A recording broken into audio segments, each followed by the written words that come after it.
This video was made possible by our generous supporters on Patreon. Check out patreon.com/NWR for all the details.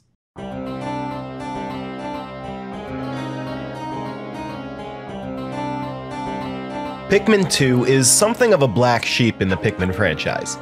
It exists within Nintendo's mid-2000s transition away from hardcore gamers towards more casual audiences, and it feels like a weird midpoint between those two extremes.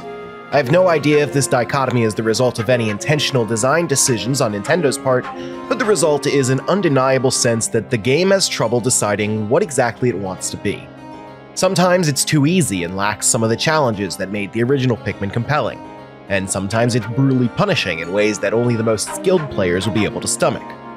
The audience for this game feels slim, but the most dedicated fans of the franchise may enjoy it for the truly unique experience it brings to the table. Pikmin 2 opens with Captain Olimar and his new partner Louie returning to the Pikmin homeworld in search of treasure to pay off their boss's massive debts. The two captains enlist the help of the native Pikmin to carry various delicacies, devices, and doodads back to their ship to sell for cold hard cash. The big twist introduced in this game is the presence of underground caverns teeming with treasures and monsters alike. Though the traditional overworlds of Pikmin 1 are still present, literally since you visit remixed versions of the original maps, the majority of the game's runtime is spent in the caverns, descending deeper into the earth with no warning of what you'll find ahead. The caverns themselves are sadly pretty dull, made up of copy and paste assets that are lightly randomized. Enemies and treasures are fixed to each individual cavern, but their exact positions will be different each time you enter. The layouts of the underground are mostly flat and simple with very few visual themes. And I swear I saw a few layouts multiple times, though I'd never be certain given how basic and featureless each one is. The randomness also makes the gameplay feel directionless. I would often break down walls and obstacles that lead to nowhere while treasures were laying out in the open. The bespoke puzzles and challenges in the overworld are just as good as the original Pikmin, but they feel few and far between since your time in the caverns will easily dwarf your time above ground. In terms of difficulty, Pikmin 2 is very uneven. The core challenge of the first game, the limited number of days you have before a game over, has been completely removed, making the day-night cycle feel like a tedious leftover. With no hard time limit, you're free to explore at your own pace and take as much time as you need to restock your army of Pikmin with no consequence, leaving no incentive to optimize your route through the game. Every few minutes the sun will set and you'll be forced to go through the rigmarole of gathering your Pikmin and returning to your ship before coming back the next day and returning to what you were doing exactly where you left it. The result is that the end of a day feels like it might as well be an especially long loading screen for how little purpose it has, especially since time freezes completely when you're underground. The flip side of the coin is the intense challenges to be found in the underground, which features some of the most punishing consequences for failure I've seen in the franchise. Caverns are densely filled with powerful enemies that can easily catch you off guard and wipe out an entire squad of Pikmin in an instant. Multitasking is actually deeply discouraged in the underground, since unexpected enemies can be lurking around the corner, and the game often throws what I can only call pranks at you, as explosives literally fall from the ceiling without warning. Monsters become tougher and more destructive as you progress further through the game, and I had to make frequent use of the autosave the game makes on each floor of a cavern to get through some of the unfair and unexpected curveballs that would be thrown at me.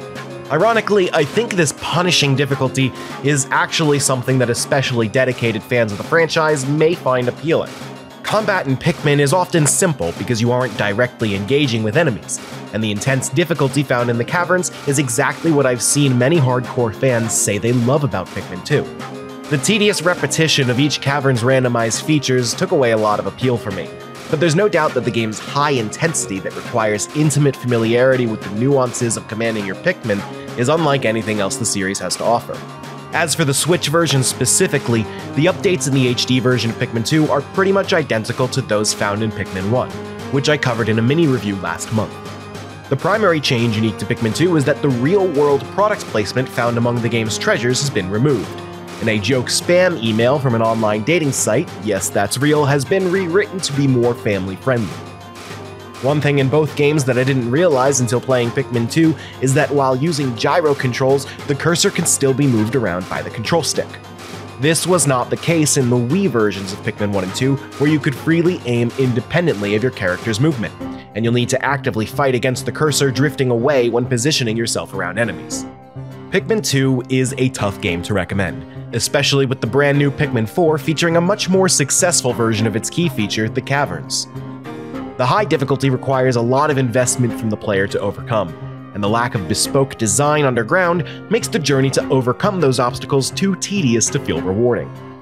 Dedicated fans who want to be pushed into learning the intricacies of Pikmin's mechanics will find something special in the unique challenge, but pretty much everything else about Pikmin 2 has been pulled off much better in another game of the franchise. This video was made possible by our generous supporters on Patreon. Did you know that Nintendo World Report is funded directly by fans like you? When you support Nintendo World Report on Patreon, you get immediate access to multiple exclusive podcasts every month, exclusive Discord channels, an early look at select content, and more, all for as little as $1 a month. Check out patreon.com/NWR for all the details.